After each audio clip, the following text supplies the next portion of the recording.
झारखंड के सूखे कोयले की खान से दूर एक ऊंचे पहाड़ों की चोटियों के बीच बसा था गांव।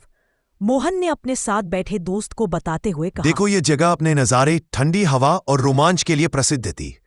यहाँ राजू मल, रिटायर्ड ऑफिसर, इस खान का मालिक और प्रशिक्षक है। उसकी तेजतर्रार आंखें, अनुभव की झुर्रियां और गंभीर चेहरा उसे एक कठोर पर भरोसेमंद इंसान बनाते हैं। राजू ने अपने जीवन में कई स्काई ड्राइवर्स को प्रशिक्षित किया है, लेकिन वह कभी भी रात में उड़ान भरने की इजाजत नहीं देता है। अच्छा, ऐसा क्यों? उसके लिए रात का अंधेरा और ऊंचाई खतरनाक मानी जाती है।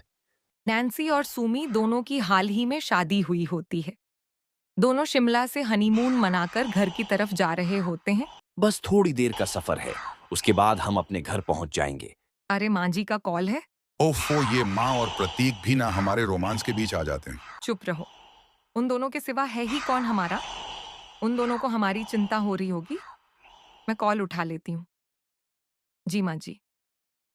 देवर जी, हम दोनों निकल चुके हैं, बस 2 से 3 घंटे में पहुंच जाएंगे।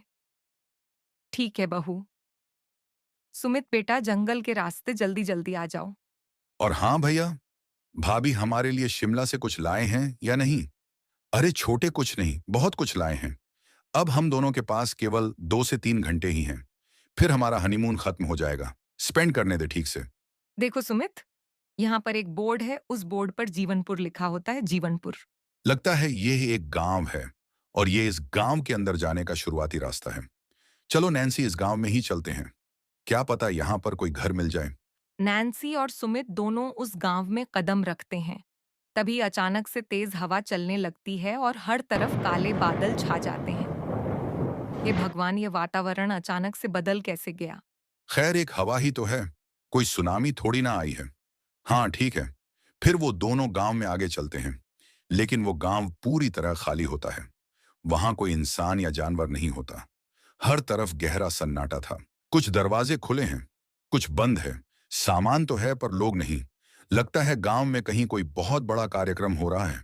मैं जानती हूँ, गांव में जब भी कुछ बहुत बड़ा होता है ना, तो सारे गांववासी वहां पर चले जाते हैं। आज भी इस गांव के लोग वहीं गए होंगे शायद। हाँ नैन्सी, शायद तुम सही कह रही हो।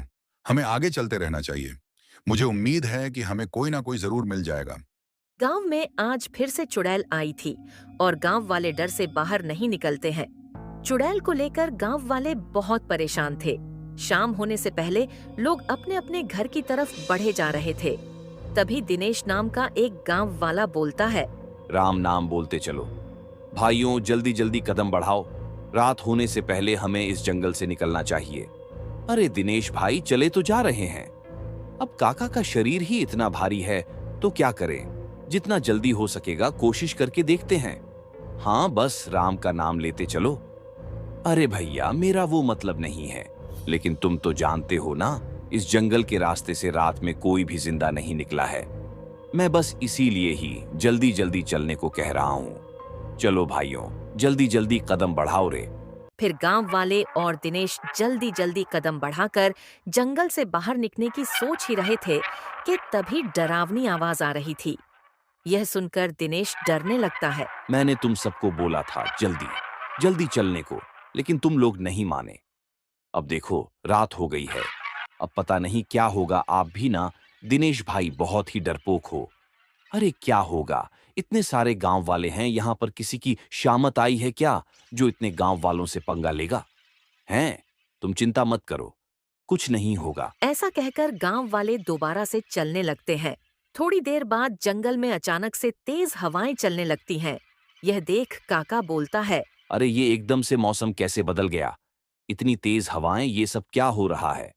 तभी वहां एकदम से आवाज आती है, भाग जाओ यहां से, नहीं तो किसी को जिंदा नहीं छोड़ूंगा। भागो यहां से। देखा, मैंने कहा था ना, जल्दी जल्दी करो, लेकिन तुम सब नहीं माने। अब भुगतो, ये शैतान हमें जिंदा नहीं छोड़ेंगे। मैं तो चला यहां से। ऐसा कहकर दिनेश वहां से भागने लगता है, लेकिन वहां लोमड़ियों के रोने की आवाजें आने लगती हैं। अरे दिनेश भैया, ये सब क्या हो रहा है? तुम सही कह रहे थे। अब हम क्या करेंगे? यहाँ तो इतना डरावना है ये सब। राजू की बात अभी खत्म भी नहीं हुई थी कि तभी वह भूत हंसने लगता है। गांव वाले यह नजारा देखकर हैरान रह जाते हैं और इधर-उधर भागने लगते हैं। अरे अरे, मर गया रे, कहाँ फंस गया रे। बीवी ने रोका था कि मत जाओ, लेकिन नहीं राजू, तुझे तो रिश्तेदारी निपटानी थी। ये सब क्या हो रहा है? ये तो हमें ही मार डालेगा। बड़ा आए थे मुझे मारने के लिए, सबको मार डालूंगा। वहां चुड़ैलों का वास था। यह चुड़ैलें शाम के बाद उस जंगल के आसपास आने जाने वाले हर आदमी को मार डालती थीं।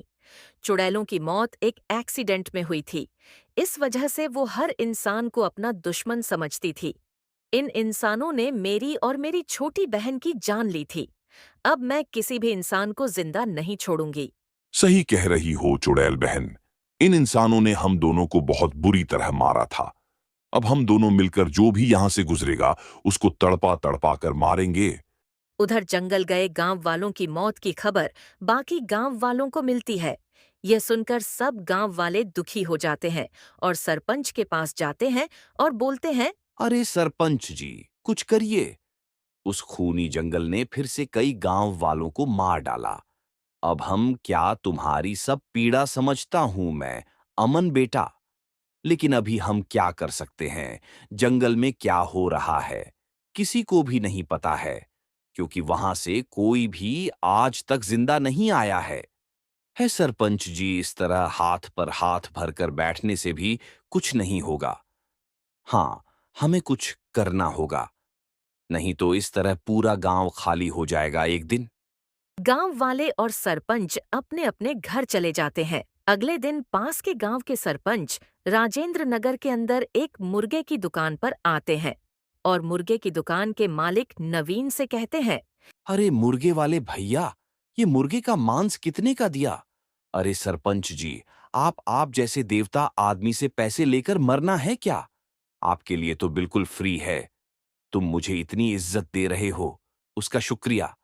लेकिन अगर तुम पैसे नहीं लोगे तो मैं तुमसे मांस नहीं खरीदूंगा।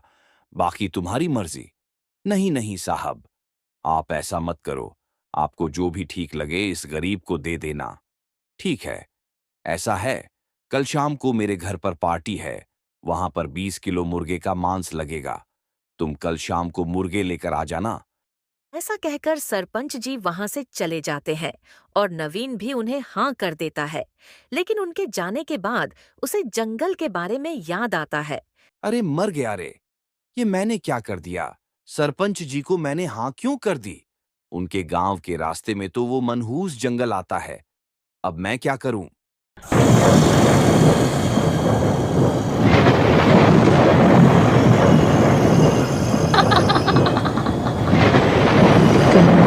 वीडियो lagi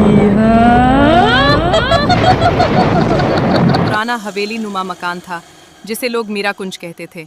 आज से ठीक 100 साल पहले करीना नाम की एक नवविवाहिता थी जो अपने माँ बाप की अकेली संतान थी, तो उसके माँ बाप ने उसकी शादी इसी बड़े घर में तय की थी जहाँ के लोग दहेज के खिलाफ थे, अपनी बेटी को दिए थे। आज तो मेरी शादी है, मैं वहाँ कैसे रहूंगी? वहाँ के लोग कैसे होंगे? क्या वो लोग मुझे पसंद करेंगे? करीना खुद से ही बातें कर रही थी कि तभी उसकी माँ वहाँ आ जाती है। बेटा, हम तुम्हें बहुत अच्छे घर में भेज रहे हैं और हमने अपनी सारी उम्र की कमाई तुम्हारे लिए हीरे खरीदने में लगा दी है और हम अपने सारे हीरे अपनी निशानी समझकर तुम्हें दे रहे हैं क्योंकि तुम ही हमारी अकेली संतान हो। लेकिन जैसे ही करीना हीरे लेकर ससुराल गई तो उसके पति और उसके ससुराल वाले हैरान हो गए और उन्होंने गुस्से में आकर करीना से कहा, ये सारे हीरे मुझे दे दो, तुम इन गहनों का क्या करोगी? ये तुम्हारे किसी काम के नहीं है। लेकिन ये तो मेरे हैं, मैं आपको क्यों दूं? मेरे माँ बाप ने बहुत प्यार और मेहनत से बनवाए हैं। ये हीरे मेरे लिए दिए तो हमारे लिए ही हैं। चल दे, अब इतने बड़े घर में रहने के लिए, सारी सुख सुविधा के लिए है, तू हमें ये सब नहीं देगी। नहीं, मैं नहीं दूंगी अपने हीरे। नहीं। सुनते ही उसका पति गुस्से में आ जाता है और गुस्से में आकर एक सुनसान कमरे में बंद कर देता है। खोलो ये दरवाजा, मुझे बाहर निकालो, वो हीरे मेरे माता पिता ने दिए हैं, खोलो। लेकिन उसके पति ने उसकी एक नहीं सुनी और उसे उसी कमरे में जलाकर मार डाला। तब भी करीना ने अपने हीरे नहीं छोड़े। साथ ही साथ उसने मरते हुए चिल्लाकर कहा, हीरे की चमक के साथ मैं लौटूंगी और सबकी जान ले लूंगी। जैसे मैं जली हूँ तुम सबको वैसे ही आग लगा दूंगी। कहते कहते करीना मर जाती।